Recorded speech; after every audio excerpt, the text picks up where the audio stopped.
કૃષ્ણ કનૈયાલાલની જય હો. નીતાબેન, આજે પાછી આપણે એક વાર્તા સાંભળીએ સરસ મજાની.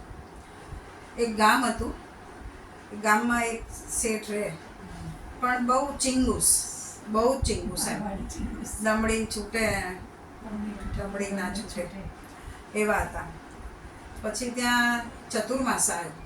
એટલે ચતુર્માસ આવે એટલે સંતોનું આગમન થાય અને સંન્યાસીના 2 મહિના ચતુર્માસ હોય એટલે એ લોકો એક જ જગ્યાએ રહે અને ચતુર્માસ આખો એ લોકો તપશ્ચર્યા કરે એક જગ્યાએ રહીને. પછી સાંજે એ સત્સંગ કરે. એટલે સત્સંગમાં બધા ગામના બહેનો ભાઈઓ બધા સાંભળવા માટે આવે અને સારી સારી વાર્તાઓ કરે ને બોધ મળે એવી કથા આપે. પછી બધા દર્શન કરવા જાય એટલે કંઈક નિયમની વાત નીકળી કે ભાઈ ચતુર્માસમાં કે તમારા જીવનમાં કંઈક નિયમ હોવો જોઈએ કે આપણને ભગવાને મનુષ્ય અવતાર આપ્યો છે તો આપણે નિયમથી જીવવું જોઈએ કે ભાઈ એક નિયમ તો એવો જીવનમાં હોવો જ જોઈએ કે ભાઈ હું આ જ રીતે કરીશ. એટલે પછી શેઠનો બધા દર્શન કરતા હતા, આગળ જતા હતા. એમ પછી શેઠ આવ્યા. શેઠ દર્શન કર્યા એટલે સંત પૂછે છે કે તમે શું નિયમ લેશો? એટલે કે જો હું પૈસા નહીં ખર્ચું, હું એવો કોઈ નિયમ નહીં લઉં કે મારો ધંધો ખોટી થાય. બરાબર? કે સારું, કે તમે એક નિયમ લો કે તમારે ગધેડાને જોઈને જમવાનું. તમે જમવા બેસો એ પહેલાં ગધેડાના દર્શન કરવાના અને પછી તમારે જમવાનું. તો કે સારું, ઓકે, કે એમાં ક્યાં કે પૈસા ખર્ચવાના છે મારે. એટલે એને તો એ નિયમ લઈ લીધો. હવે નિયમ લીધો એટલે પાળવો પડે નિયમ તો ગમે તેમ કરીને.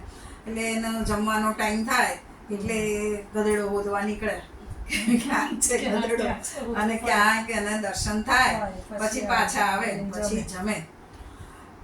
એક દિવસ તો ખૂબ વરસાદ ને એવું બધું આવ્યું ને એને ગધેડાના દર્શન જ ના થાય. તો બહુ ફર્યો. પછી જંગલ જેવું ગામનું પાદર, પછી થોડું વસ્તી ઓછી હોય ને ઝાડવા પાંદડા ને એવું જંગલ જેવું હોય એટલે નદીના કિનારે આમ જતો તો શોધતો ત્યાં ગયો એટલે ત્યાં 2 જણા માટી ખોદતા હતા. ચોર હતા. એણે પોતાનું ધન ત્યાં સંતાડ્યું હશે અને એ માટી ત્યાં ખોદતા હતા.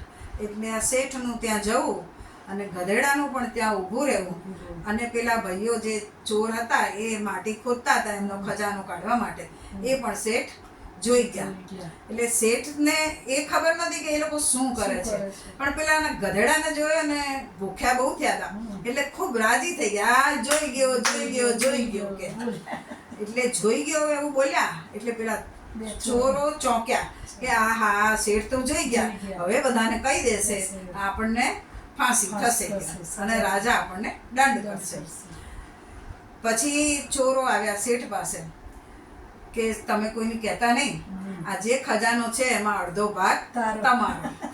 એટલે જો આવો એક સાવ સિમ્પલ નિયમથી પણ જો તમારા જીવનમાં ભગવાન ધન્ય કરી દેતા હોય તો તમે એની કૃપા અપરંપાર છે અને એની કોઈ વાત ન થઈ શકે એવી એની આપણી પર એના આશીર્વાદ હોય છે, એની કૃપા હોય છે આપણી ઉપર.